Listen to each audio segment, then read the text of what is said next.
የአላህ ኪታብ አንድ ነው የሚያደርገው አያለያዩ። ሁሉም የየራሱ መስጂድ ይኖረዋል። ሁሉም የየራሱ ጀማ ይኖረዋል። ሀዋ ስሜት ሁሉም በጀማዓው ደስተኛ ነዋል። ኡመተል ሙሐመድ ይሄ ገጥሞታል አልገጠመው? ኢኽቲላፍ፣ ተፈሩቅ፣ ተቀጡዕ ዙቡራ ላይ አልደረስንም። የሚያወራ አይደለም የሚለው ብሮ ስራ ነው። አንተ ተቀበልክ አልተቀበልክ፣ አመንክ አላመንክ አላህ ረብህ ነው። ከሱ ውጪ የምትከተሉት አካል የለም ሲባል ሌላ የምንከተለውም አለ። አያት ቅድሚያቶቻችን የዘረጉልን ስርዓት አለ። ነፍሱን አምላክ አድርጎ የያዘ መልእክተኛው ነበሩ አይባልም። እሺ መልእክተኛው ናቸው ነው ይባላል። መልእክተኛው ናቸው ዛሬም ነገም ኢላየው መልቂያማ መልእክተኛ ናቸው። አስሎንጋስ ምናቸው እስካለ ድረስ ሪሳላቸው እስካለ የሁሉም ተደምሮ መጥቶ ችግር በዙሪያችን አድፍጦ ሲያበቃ ከዚህ ችግር ነፃ የሚያወጣን አንድ ነገር ነው ያለው። እሱም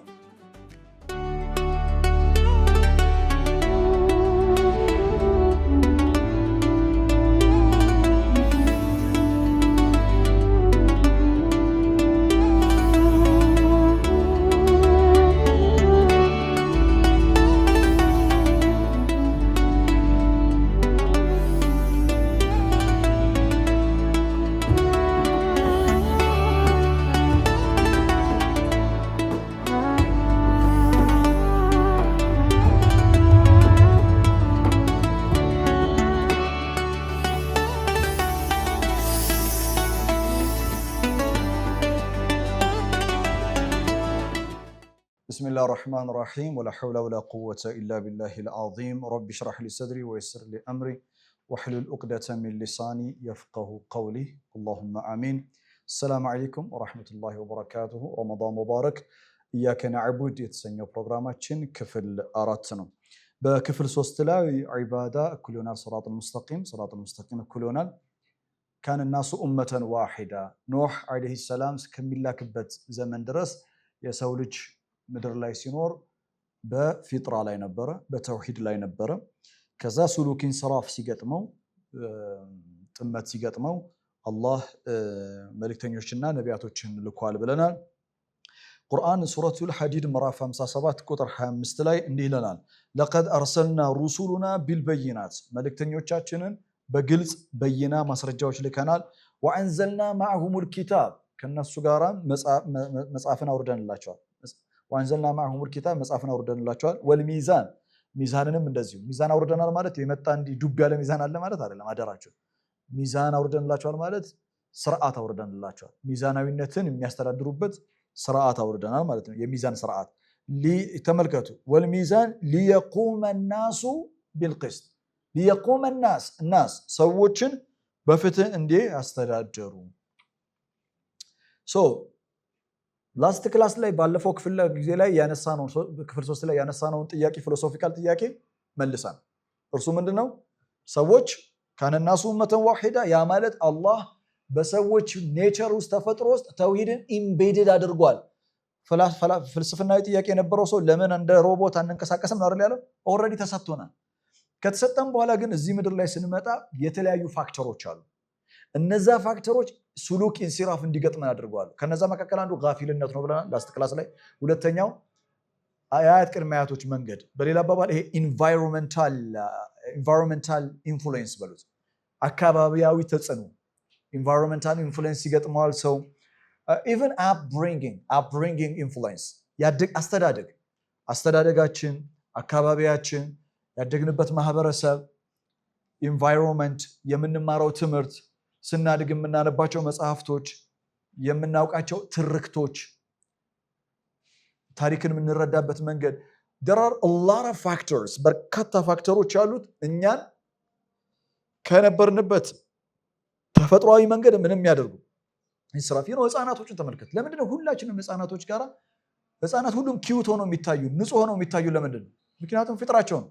አንድ ህፃን እኮ ንጹህነትን በራሱ እኮ ሰርቶት አይደለ ያ ንጹህነት ካነናሱ ኡመተን ዋሂዳ ነው ማለት አንድ ፊጥራ ላይ ነው ያለው።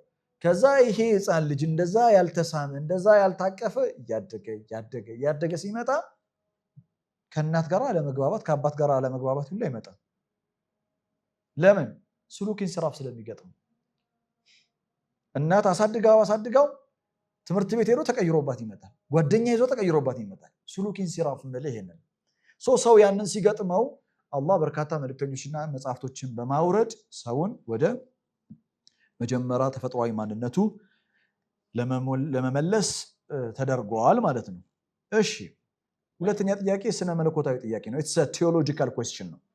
ቴዎሎጂካል ኩዌስችኑ ኡመተን ዋሂዳ ገጽ 14 ጥያቄ ኡመተን ዋሂዳ የነበሩ ሰዎች ኡመተን ዋሂዳ ማለት በሽርክ ላይ ነው ወይስ በተውሂድ ላይ ነው? በተውሂድ ላይ ነው። አንዳንዶች በሽርክ ላይ ነው የሚሉ አንዳንዶች። ይሄ ግን በጣም የተሳሳተ ግንዛቤ። ቁርአን ለም የቁሉ ዛሊክ ካነ ናሱ ኡመተን ዋሂዳ ዐለ ሽርክ ፈበዐሰ ላሁ ነቢይነ ሙበሽሪነ ወሙንዚሪን ላላል ካነ ናሱ ወማ ካነ ናሱ ኢላ ኡመተን ዋሂዳ ፈኽተለፉ። ኢኽቲላፍ የተፈጠረው ከኡማ ከመሆን በኋላ ነው፣ አንድ ከመሆን በኋላ ነው። አንድነታቸው ደግሞ በተውሂድ ላይ እንጂ በሽርክ ላይ አልነበረም። ለዚህ ደግሞ ቁርአን በደንብ ነው ማብራሪያ የሚሰጠው። ሱረቱል አንቢያ ምዕራፍ 21 ከቁጥር 92 እስከ 94 ያለው ኢነ ሃዚሂ ኡመቱኩም እነዚህ የእናንተ ኡማዎች ናቸው ይላል አላህ። እነማ ኢነ ሃዚሂ ኡመቱኩም። ሱረቱል አንቢያ ላይ አንቢያ በወፍ በረር ላስቃኛቸው። አንቢያ ሲጀምር ስለ መልእክተኛው በማውራት ይጀምራል አለይሂ ሰላቱ ወሰላም። ኦኬ ከዛ በኋላ ስለ ረሱል አለ ሲጀምር፣ ሲጨርስም ስለ ረሱል ነው። ለዛ ነው ሱረቱል አንቢያ ላይ ነው ወማ አርሰልናከ ኢላ ረሕመተን ሊልዓለሚን የሚለው አያ ያለው። በመሃል ያሉ በርካታ ነቢያቶች ሱረቱል አንቢያ ማለት የነቢያቶች ምዕራፍ ማለት የኢብራሂምን ታሪክ ያነሳል። ኢብራሂምን ያነሳል፣ ዳውድን ያነሳል፣ ሱሌማንን፣ አዩብን፣ ዘከሪያን፣ ሎጥን፣ ኖህን በርካታ ነቢያቶችን ያነሳል። ሱረቱል አንቢያ ዒሳን ያነሳል። ከዛ ስቶሪውን ሊዘጋው መዝጊያው ይሄ ነው። የነቢያቶቹ ታሪክ መዝጊያ ይሄ ነው። ምን ይላል?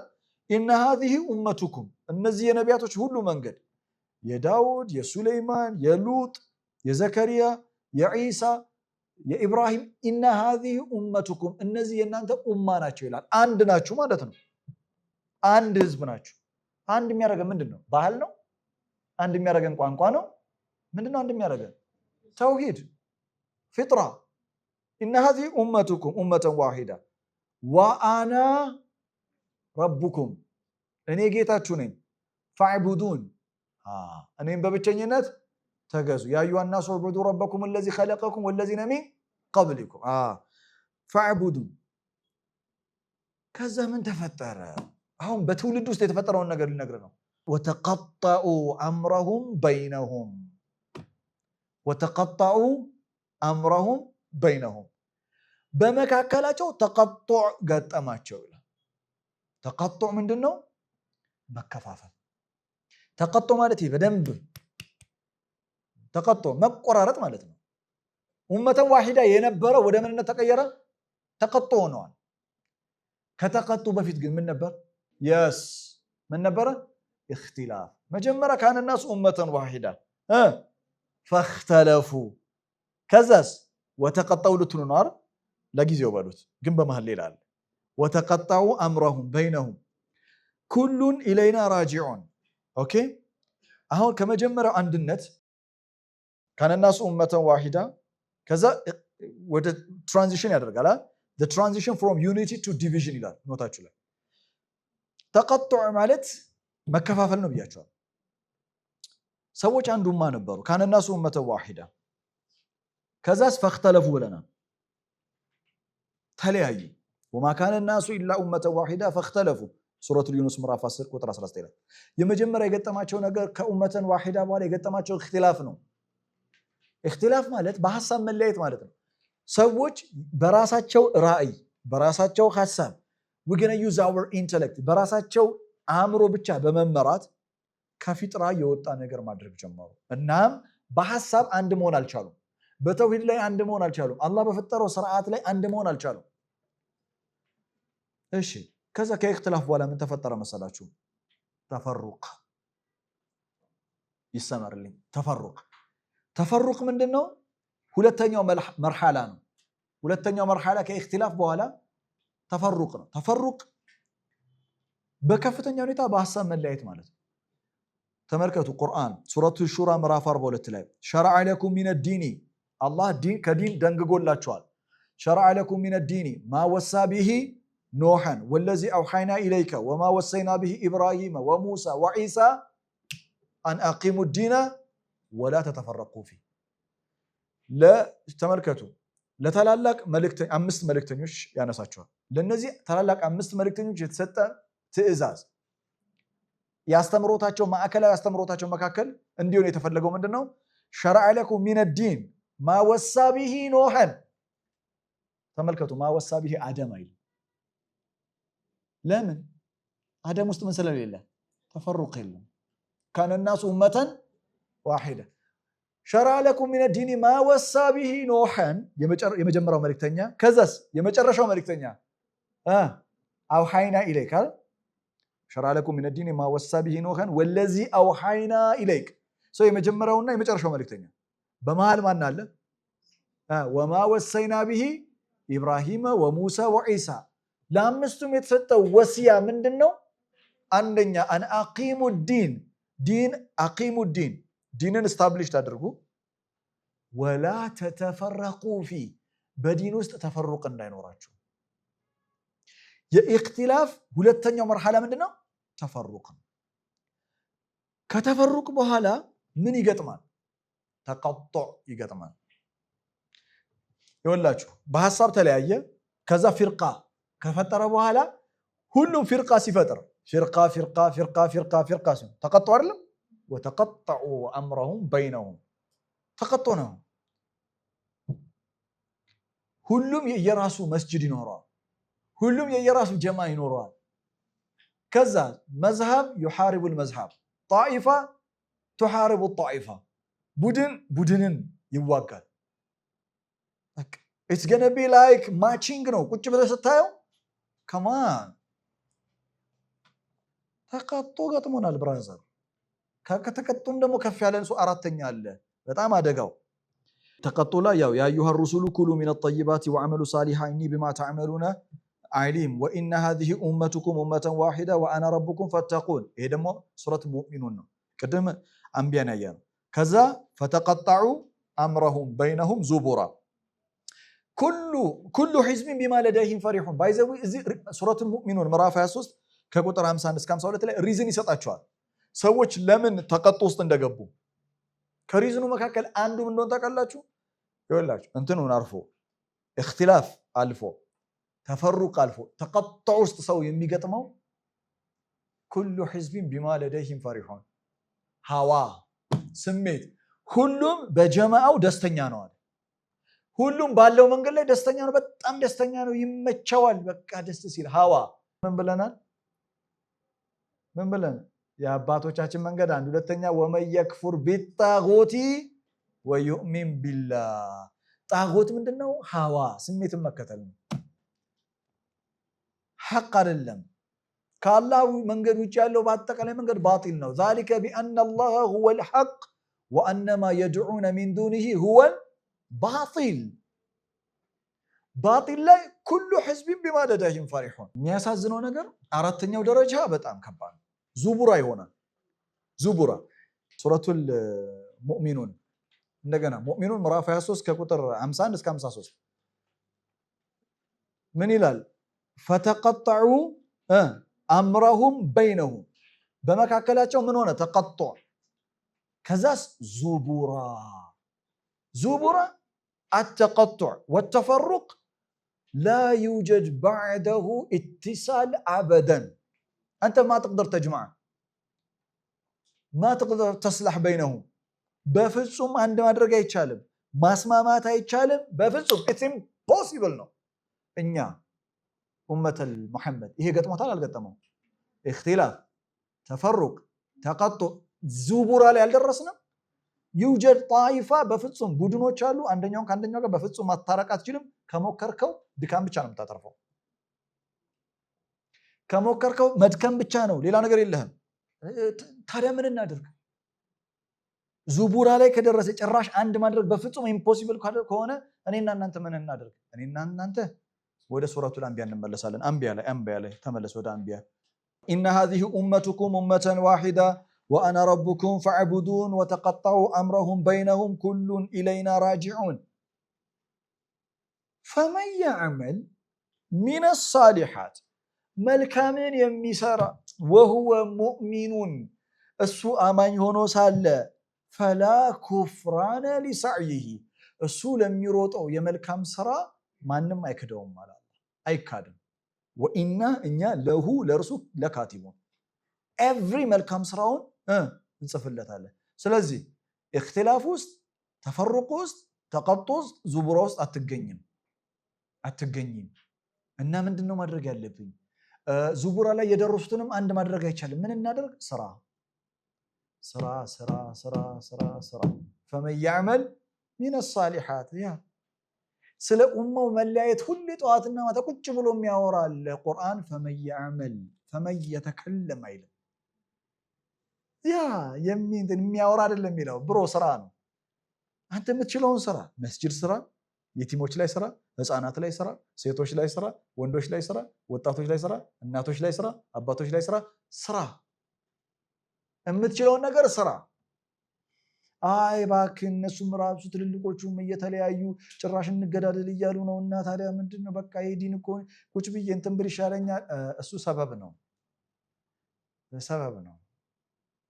ለአሁን አራት ነው። እስከዛሬ አላውቀውም ነበር። እክትላፍ፣ ተፈሩቅ፣ ተቀጦ፣ ዙቡራ ደናደሩ ብለህ ልትሄድ እንደዛ ይላል።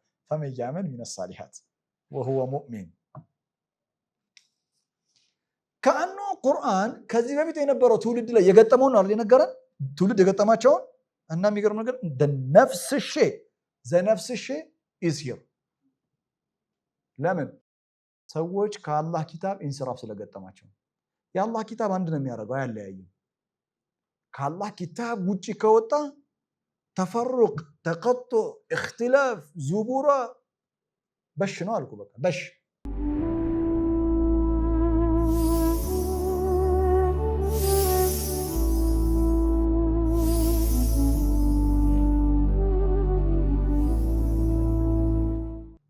ቅድም አንድ ነገር አንስቼ ነበር። ላስት ክላስ ላይም ጀምሬው አላብራራሁትም። ቁርአን በተደጋጋሚ ጊዜ ከአላህ ውጪ ኢላህ እንደሌለ ነው የሚነግረን አይደለ? ኢላህ ነው። ለምሳሌ በተከታታይ በሚቀጥለው ክፍለ ጊዜ ጀምሮ የምናያቸው መልእክተኞች ወደ ህዝቦቻቸው ዘንድ መጥተው የሚሉት ነገር ምሳሌ ሱረቱል አዕራፍ ምዕራፍ 7 ቁጥር 59 ላይ ለቀድ አርሰልና ኑሐን ኢላ ቀውሚሂ ፈቃለ ያ ቀውሚ ዕቡዱላህ ማለኩም ሚን ኢላሂን ገይሩ ወኢላ ዓድን አኻሁም ሁዳ ቃለ ያ ቀውሚ ዕቡዱላህ ማለኩም ሚን ኢላሂን ገይሩ ወኢላ ሰሙድ አኻሁም ሳሊሐ ቃለ ያ ቀውሚ ዕቡዱላህ ማለኩም ሚን ኢላሂን ገይሩ። ኢላህ በዓለመል አርዋህ ወይም በዓለመል አምር ሳለን ምንድነው የተባልነው ብያለሁ? አለስቱ ቢረቢኩም ያ አዩሃ ናሱ ዕቡዱ ረበኩም አልሐምዱሊላሂ ረቢል ዓለሚን።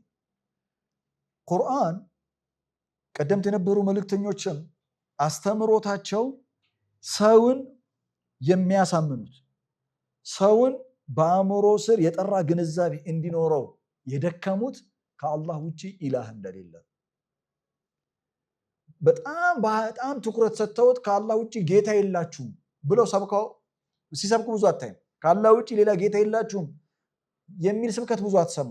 ለምን? ምክንያቱም አለስቱ ቢረቢኩም ቃሉ በላ ሸሂድና። አንተ ተቀበልክ አልተቀበልክ፣ አመንክ አላመንክ፣ አላህ ረብህ ነው። ተቀበልክ አልተቀበልክ፣ ማንም ፍጡር እዚህ ምድር ላይ ተቀበለም አልተቀበለም አላህ ምኑ ነው? ረቡ ነው። አመነም አላመነም ረቡ ነው። ነገር ግን ያ ሰው ይመንም አይመንም አላህ ረቡ መሆኑ። አንድ ሰው ግን ኪታብ በተደጋጋሚ ጊዜ የአላህ ኪታብ የሚጣራው መልእክተኞች ሁሉ የሚጠሩት ከአላህ ውጪ ኢላህ የለህም ነው። ለምን? ለሙናቀሻ ክፍት የሆነው ኢላህ ነው። ከአላህ ውጪ አሊሃ ኡኽራ፣ ከአላህ ውጪ ብዙ አሊሃዎች አሉ። ብዙ አሊሃዎች አሉ ማለት ምን ማለት ነው? ብዙ የምትከተላቸው መንገዶች አሉ። ይህም መንገድ ሲስተም ነው፣ ስርዓት ነው። ይሄ የሚዘረጋው ስርዓት ከአላህ ከዘረጋው ተፈጥሯዊ ስርዓት ጋር የሚጋጭ ነው። ስለዚህ የመካ ሙሽሪኮች በጣም በርካታ ምን አላቸው? ረብን ያላቸው ወይስ ኢላህን ያላቸው? ለዛ ነው ወለኢን ሰአልተሁም መን ኸለቀ ሰማዋቲ ወልአርድ ለየቁሉን አላህ ሰማይና ምድርን የፈጠረው ኻሊቅ ማን ነው? ረብ ማን ነው በላቸው። አላህ ነው ይሏል። የነሱ ችግር ምንድነው?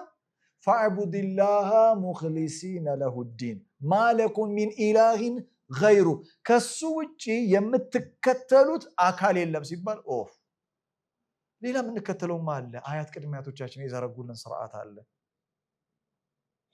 ምን አለ ፊርዖን? ለኢን ተኸዝተ ረበን ገይሪ ወላ ኢላህን ገይሪ ኢላህን ገይሪ ከኔ ውጪ ኢላህ አለ ብትል ምን ማለቱ ነው? ፈጣሪ ማለቱ ነው? አይደለም፣ በፍጹም። ከኔ ውጪ ጸጥ ለጥ ተብሎ የሚከተል አካል አለ የምትል ከሆነ ለአጃለነከ ምን መስጂኒ you're be thrown into the prison አሜን። prison ነው የሚጠብቀ፣ እስር ቤት ነው የሚጠብቀ። ያ አዩሃ الملأ ما علمت لكم من رب غيري ولا من اله غيري من اله غيري ከኔ ውጪ ምን አላቅም ማለት ኢላህ አላቅም ምን ማለቱ ነው? ከኔ ውጪ የሚመራ ትክክለኛ ልትመሩበት የሚገባ አስተሳሰብም ስርዓትም ያለኝ እኔ ነው መከተል ያለባችሁ። ማ ኡሪኩም ኢላ ማ አራ ወማ አህዲኩም ኢላ ሰቢላ ረሻድ ማንም ይለኝን ፊሮ ሱረቱል ጋፊር ምዕራፍ 4። ስለዚህ ቁርአን ሊያሳምነን ኦቨር ኤንድ ኦቨር የሚጠራው ምንድነው? ከአላህ ውጪ ምን የለም? ኢላህ የሚባል ነገር የለም። ሹፍ አጀዐለ አልአሊሀተ ኢላሃን ዋሂዳ ረበን ዋሂዳና ኢላህ ነው እንዴ? አማልክቶቹን በሙሉ ጠቅልሎ አንድ የምንከተለው ኢላህ ነው ያለው ይላል። ኢላህ ማለት ምን ማለት ነው? ኢላህ ማለት ብቸኛ የምትከተለው አካል ማለት ነው።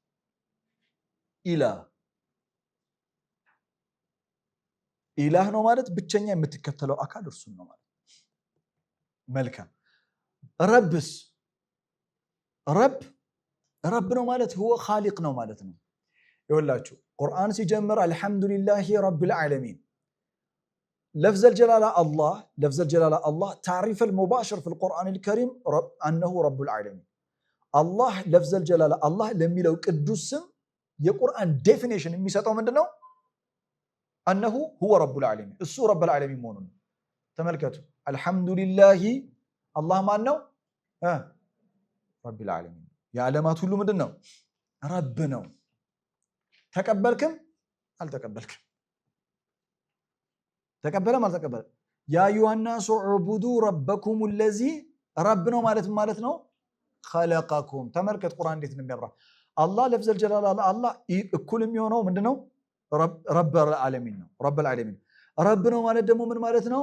ኻሊቅ ነው ማለት ነው። ሱረቱ በቀራ ያዙልኝ 2:21 ያ አዩሃ ናሱ ዕቡዱ ረበኩም ለዚ ኸለቀኩም ወለዚነ ሚን ቀብሊኩም ለዐለኩም ተተቁን።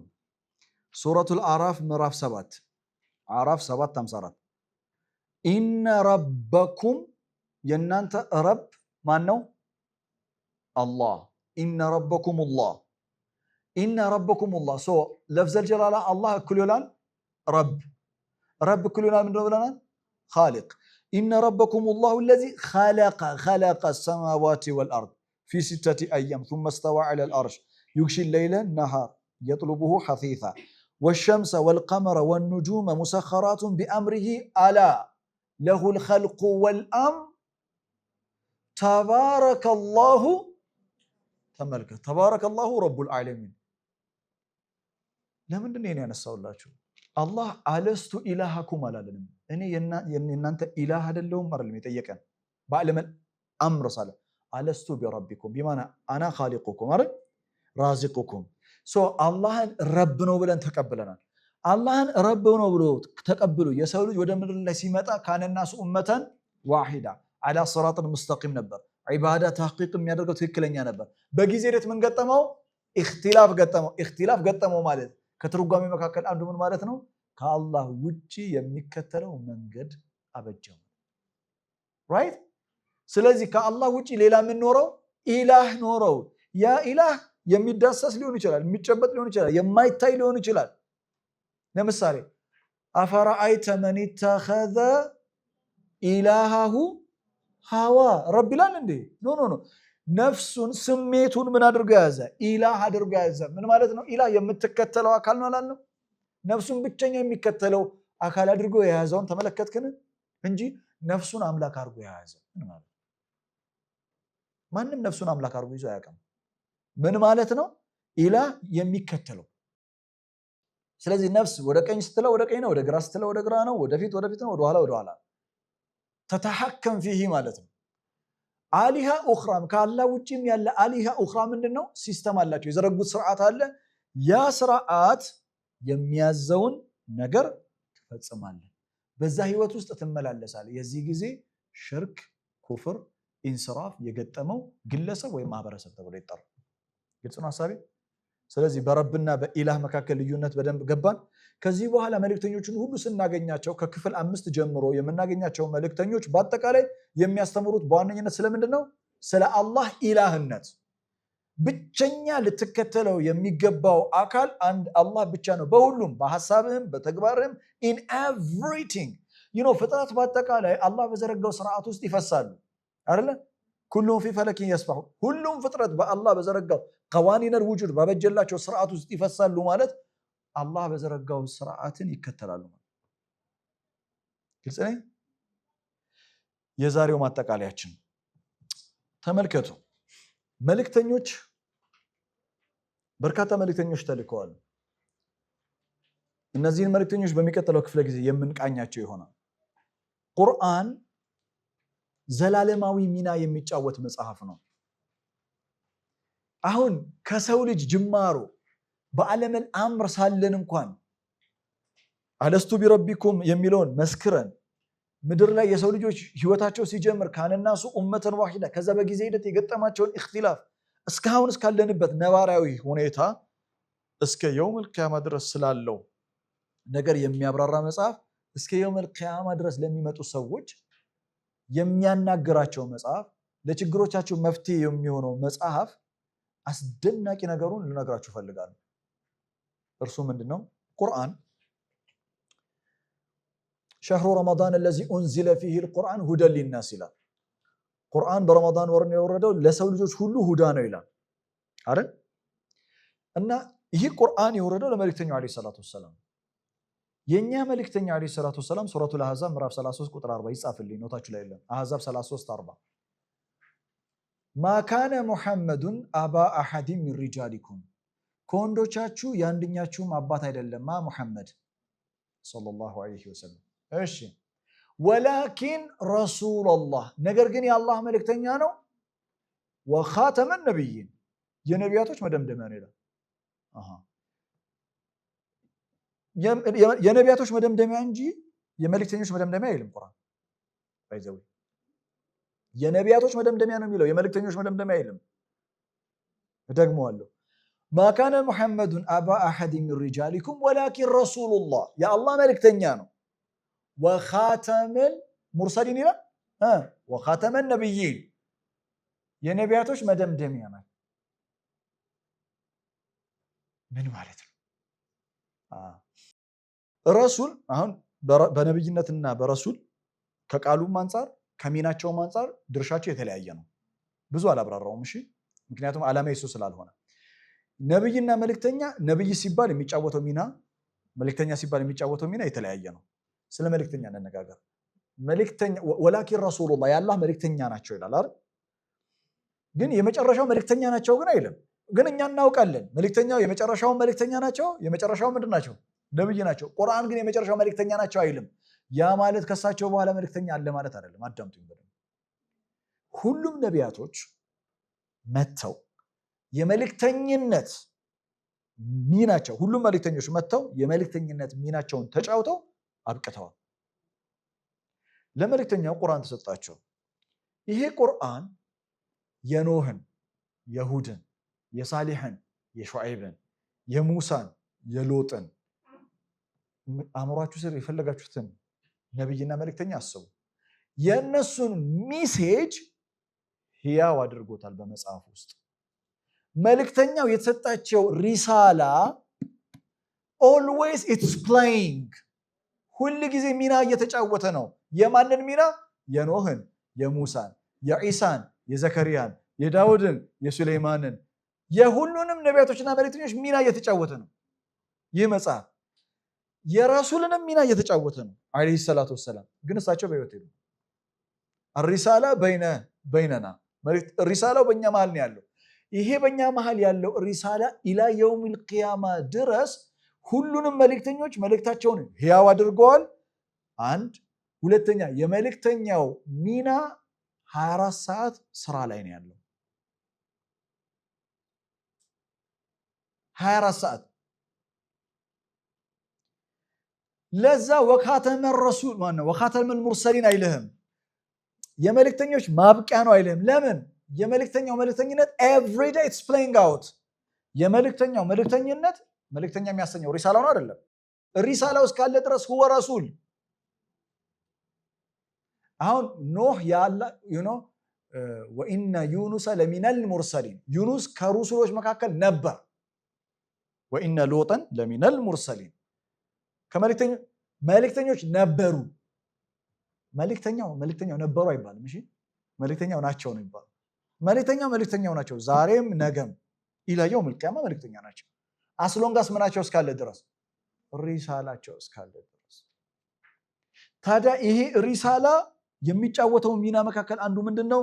ሰዎች እዚህ ምድር ላይ የተዘረጋው ስርዓት ነው። የተዘረጋው ስርዓት ውስጥ ምን ይገጥመዋል? ሰው ኢንሲራፍ ይገጥመዋል።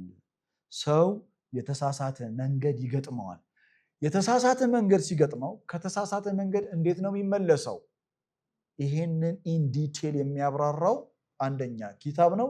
ሁለተኛ ዲራሰቱል አቅዋም የቀደምት ህዝቦችን ትውልዶችን ታሪክ በጥልቀት ማጥናት ነው። ዛሬ እኛ እንዳንወድቅ ከወደቅንበት እንድንነሳ አላህ የሚፈልገውን ኢባዳ ተሐቂቅ ለማድረግ ኢያከ ነዕቡድ እንደ ሙናፊቅ በአንደበት ሳይሆን በተግባር በምላስ ሳይሆን በልብ እንድንኖረው ግዴታ ስለ ኢባዳ ለማወቅ ቀደምት የነበሩ ህዝቦችን ማጥናት ያስፈልጋል። የቀደምት ህዝቦች ስሉክ ኢንስራፍ የገጠማቸው እንዴት ነው? የቀደምት ህዝቦች ኢባዳን ያዩበት መነጽር እንዴት ነው? መልእክተኞች ስለ ኢባዳ ያስተማሩት እንዴት ነው የሚለውን ማወቅ ያስፈልጋል። ተመልከት፣ ኖህ ማለኩም ሚን ኢላሂን ገይሩ ዑቡዱላህ ማለኩም ሚን ኢላሂን ገይሩ ሲል፣ ሹዓይብ መጥቶ ዑቡዱላህ ማለኩም ሚን ኢላሂን ገይሩ ሲል፣ ሳሊሕ መጥቶ ዑቡዱላህ ማለኩም ሚን ኢላሂን ገይሩ ሲል፣ የሁሉም መልእክተኞች አድሬስ ያደረጉት አጀንዳ ተመሳሳይ ነው? ተመሳሳይ ነው ወይ? እነዚህ ሁሉ መልእክተኞችና ትውልዶች ታሪክ የተነገረን ለምን ይመስላል? እነዚህ ትውልዶች በአጠቃላይ አንተ የምታውቃቸው ቁርአን ውስጥ ያሉ የጠፉ ትውልዶች የሉ? እነሱ የሰሩት ስራ ከነሱ በጣም በብዙ እጥፍ ረቆ ዛሬ አለ። የሁሉም ኖህ እኮ የገጠመው በቃ የኖህ ችግር ነው። ሎጥ የገጠመው በቃ በሎጥ ዘመን ያለ ነው። ሹዓይብ የገጠመው በቃ የኛ እኮ የሁሉም ተደምሮ መጥቶ ችግር በዙሪያችን አድፍጦ ሲያበቃ ከዚህ ችግር ነፃ የሚያወጣን አንድ ነገር ነው ያለው። እሱም በሚቀጥለው ካነናሱ ኡመተን ዋሂዳ ፈክተለፉ ሲለያዩ ማንን ያስነሳው? ኖህን አይደል? ስለዚህ የሚቀጥለው ፕሮግራማችን ላይ ዲራሰት ቀውም ኖህ የኖህን ህዝቦች እናጠናለን። በጥልቀት ነው የኖህ ህዝቦችን የምናጠናው።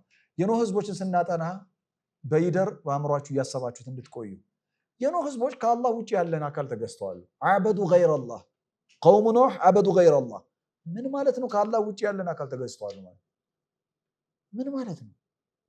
የኖህ ህዝቦች ከነናስ ኡመተን ዋሂዳ የመጀመሪያዎቹ በሰው ልጅ ታሪክ ውስጥ ኢንስራፍ የገጠማቸው ናቸው አይደል? ኢኽቲላፍ የገጠማቸው ናቸው። ማ ሁወ ሱሉክ ኢንስራፍ የገጠማቸው ሱሉክ ኢንስራፍ ምን ነበር? ኖህ ወደ ህዝቦቹ መልእክተኛው ነው የተላከው። ለምንድን ነው? የኖህ ማዕከላዊ አስተምህሮት ህዝቦቹ ጋር ሄዶ ምን ነበር? ኖህ ዑቡዱላህ ማለኩም ሚን ኢላሂን ገይሩ ሲላቸው ምን ማለት ነው? እነዚህንና መሰል ጥያቄዎችን በክፍል 5 ላይ የምንቃኘው ይሆናል። በድጋሚ ረመዳን ሙባረክ። ባረከላሁ ሊ ወለኩም ፊል ቁርአኒል ሐኪም ወነፈዐኒ ወኢያኩም ቢአያት ወዚክሪል ሐኪም። ሱብሓነ ረቢከ ረቢል ኢzzati ዐማ ይሲፉን ወሰላሙን ዐለል ሙርሰሊን ወልሐምዱሊላሂ ረቢል ዓለሚን።